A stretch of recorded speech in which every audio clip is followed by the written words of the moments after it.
Generation Z's mental health has become a crisis, and rates of illness have skyrocketed in just one generation. Statistics show that 1 in 2 members of Gen Z are experiencing loneliness, and 3 in 5 are experiencing severe anxiety. 1 in 5 teens have reported experiencing depression.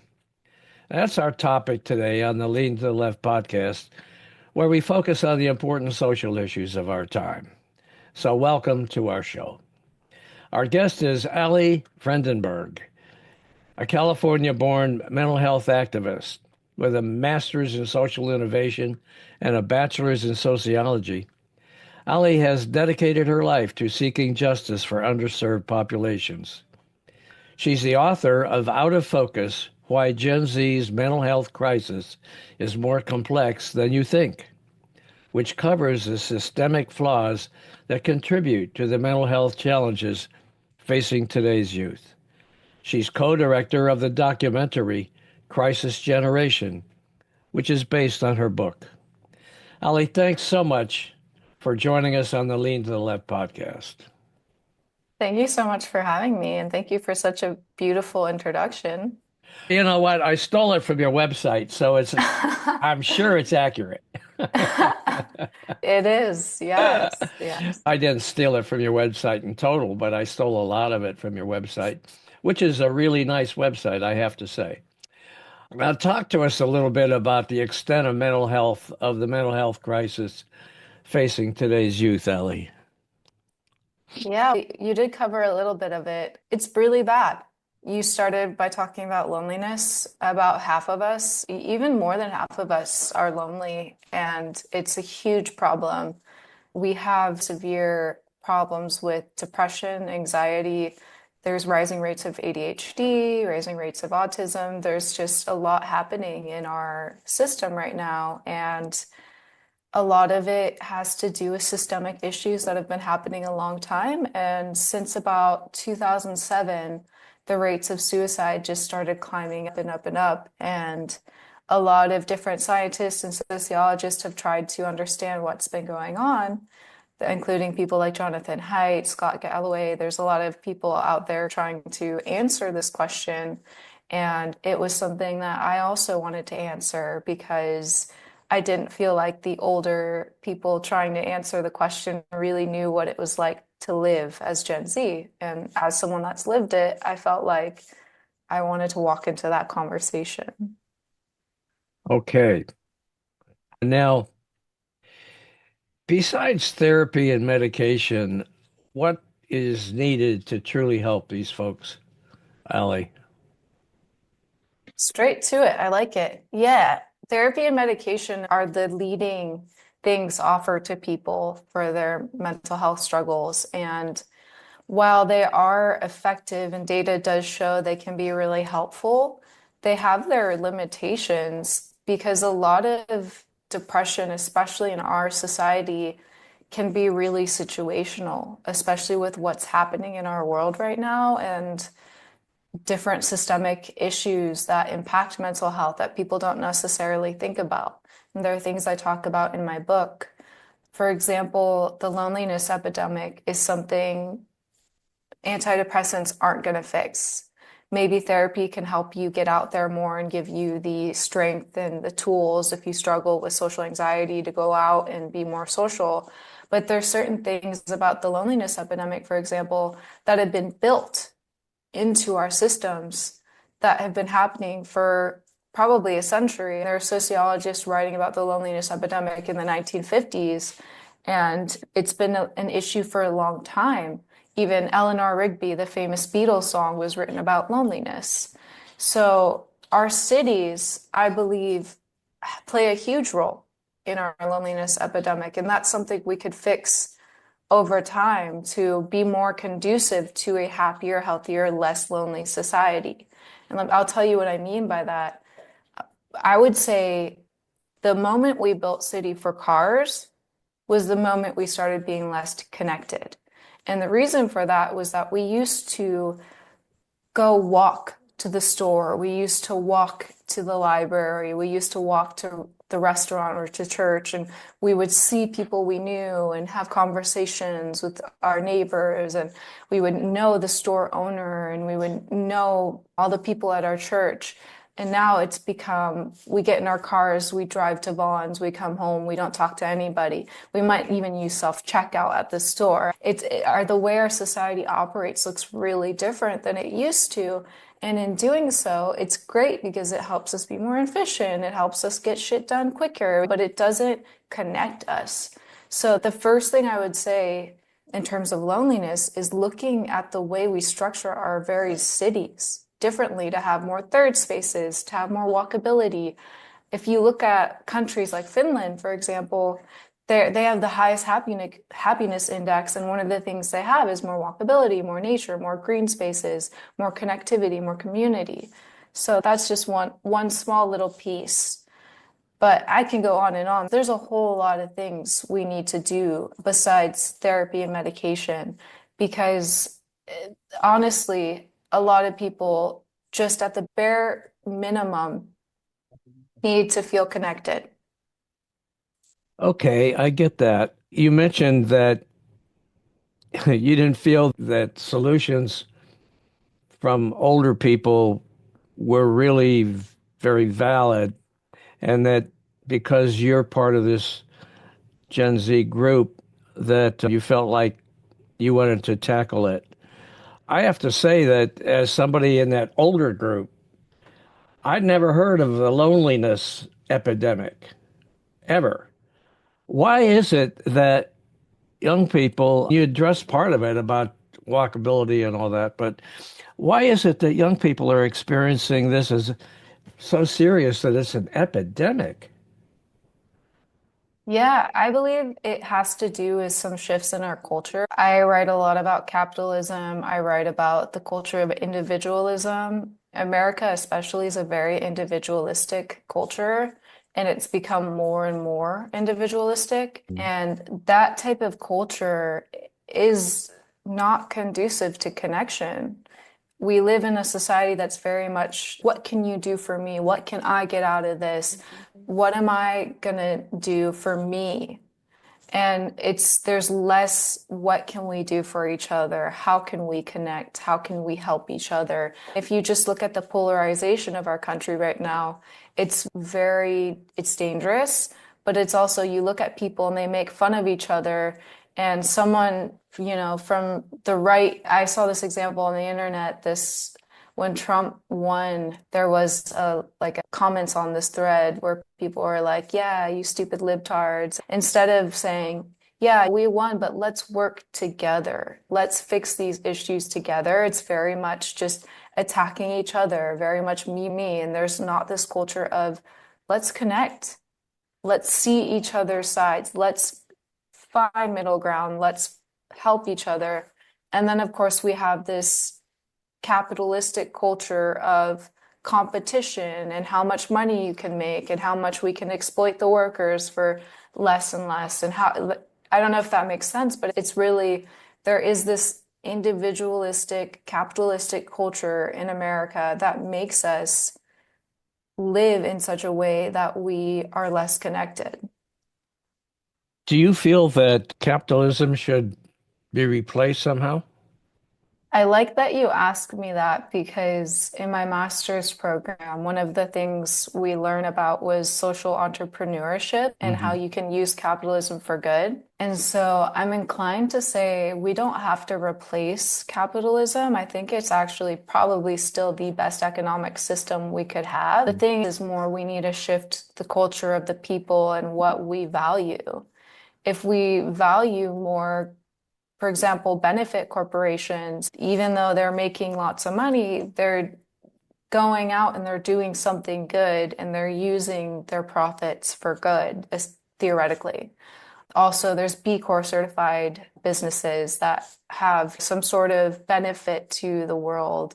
There's various things that businesses can do that can actually be really helpful.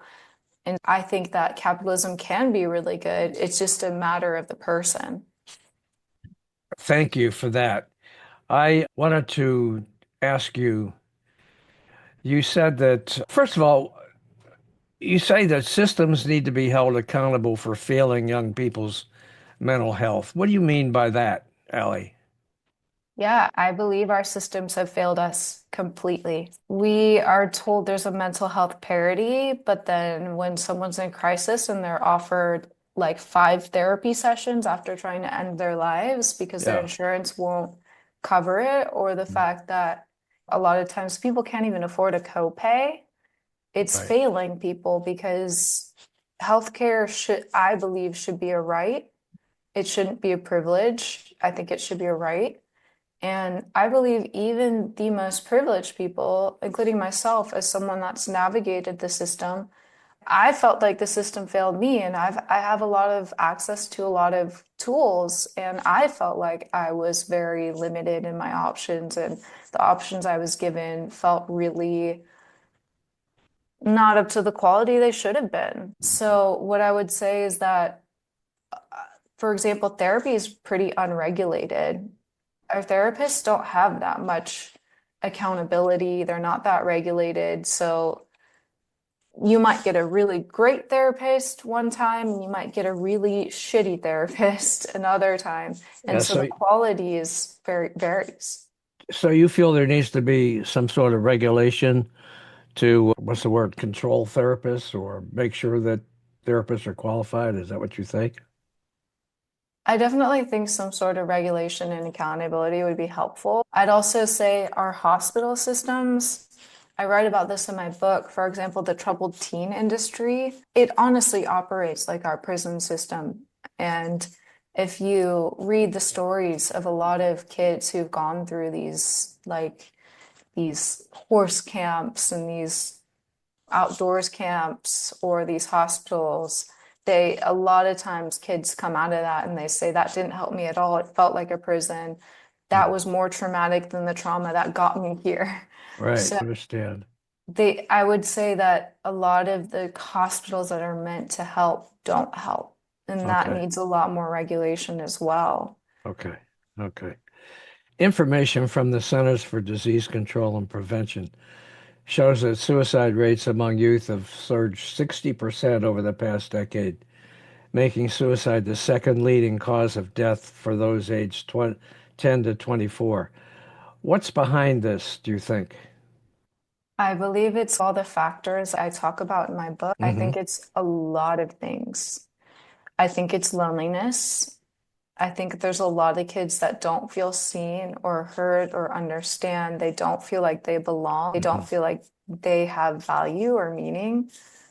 I believe that there is a problem with nutrition and exercise. I think our kids aren't getting enough nutrition. I don't think they're getting enough movement. We also have a lot of toxins that people don't talk about when they talk about mental health, but there's a lot of different chemicals and toxins that influence mental health. For example, aspartame, there was a study done on aspartame on soldiers, and they found that they had to stop the study because people were too depressed eating it.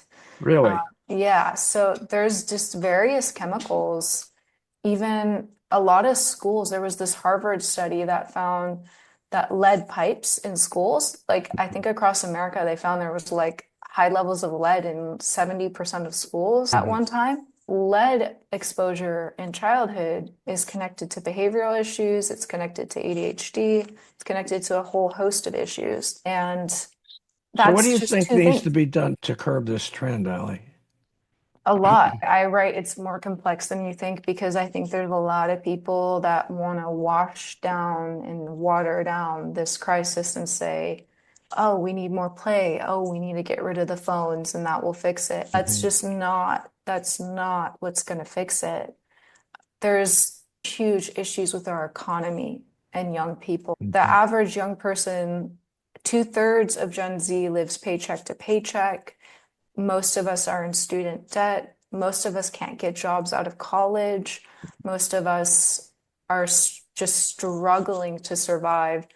The cost of college since our parents were in college has gone up like, I don't know, it was like 200 to 400%. It's gone up an insane amount, Right. but our wages have not gone up. So Uh-huh. It's like we're fighting inflation, we're fighting the economy. We know we're not going to be able to afford houses or live the lives our parents lived. Right. So that's another aspect of it, right? Like, why are we depressed? It's like we're looking at our parents and they're living much better lives than we ever will, and we know that.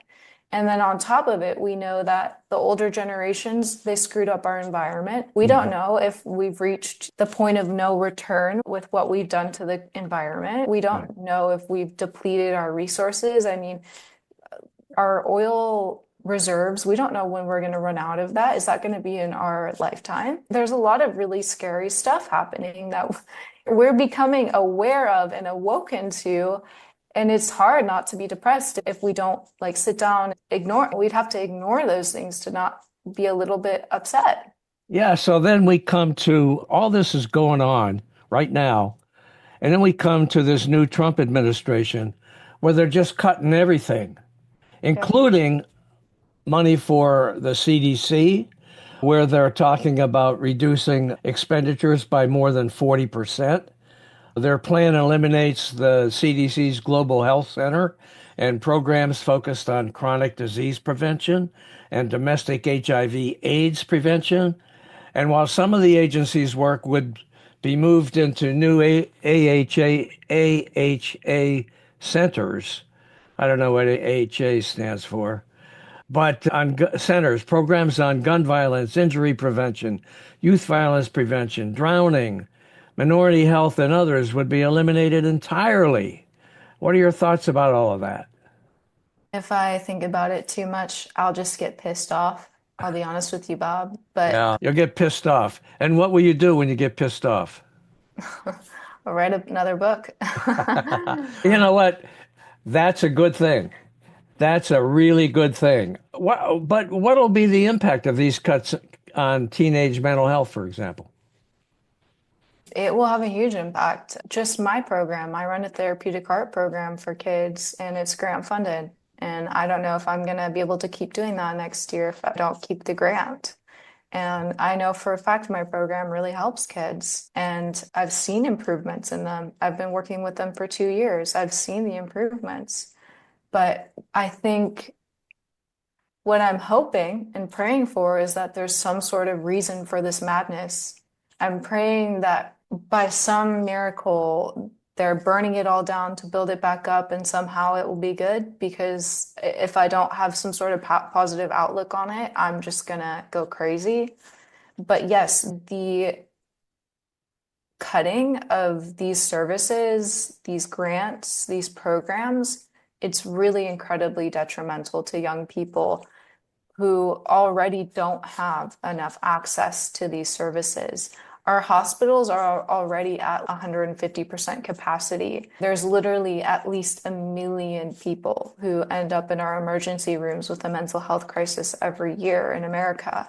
So to cut programs is like basically cutting lifelines for young people who really desperately need these services, who already don't have enough access as it is. So it's scary. I'm too scared to even think about it. This is only just going to make this whole situation much worse, right?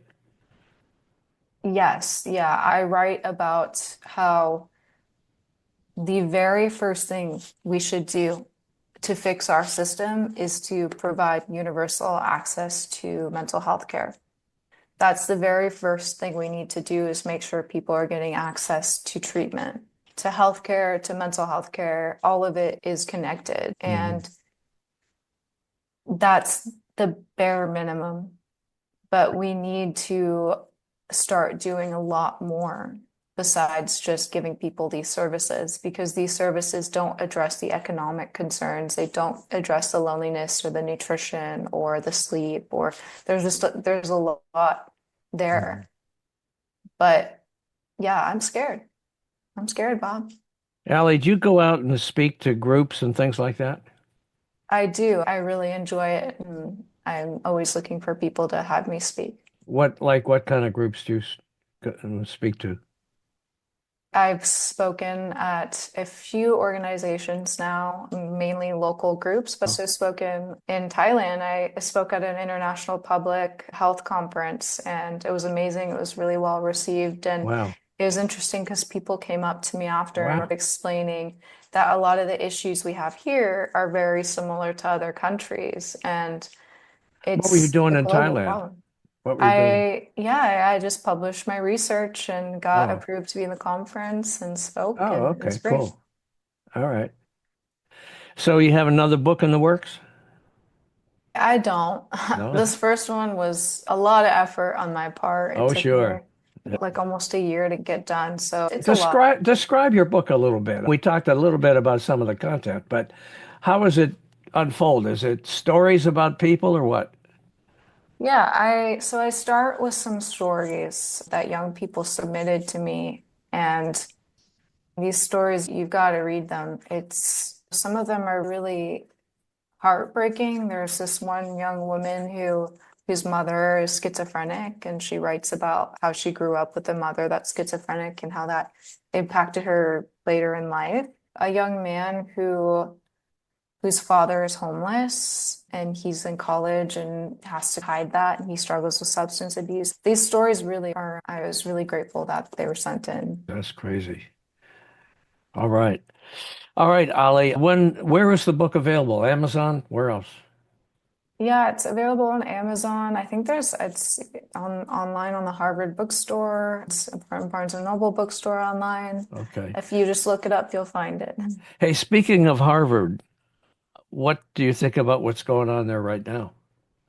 I'm not up to date. What's Oh, going you're on there? not? Oh, No. Trump says they're going to take away Harvard's tax exempt status and cut, I don't know how many billions of dollars in federal support that Harvard generally gets, all because Harvard won't kowtow to some of his demands about content and so on and so forth. He's speaking of bullies. He's trying to bully Harvard University, and Harvard's saying so far, screw you. Yeah, Harvard does have enough money that they can probably be okay. Yeah, But it's just laughable at this point. You just have to laugh. I mean, that's why I'm not up to date. I stopped watching the news for my own mental health. I yeah, don't want to engage with it because, right, when he was elected, I was every 5 minutes there's something going off about some crazy thing he's signing off on. And I'm just like, right. okay.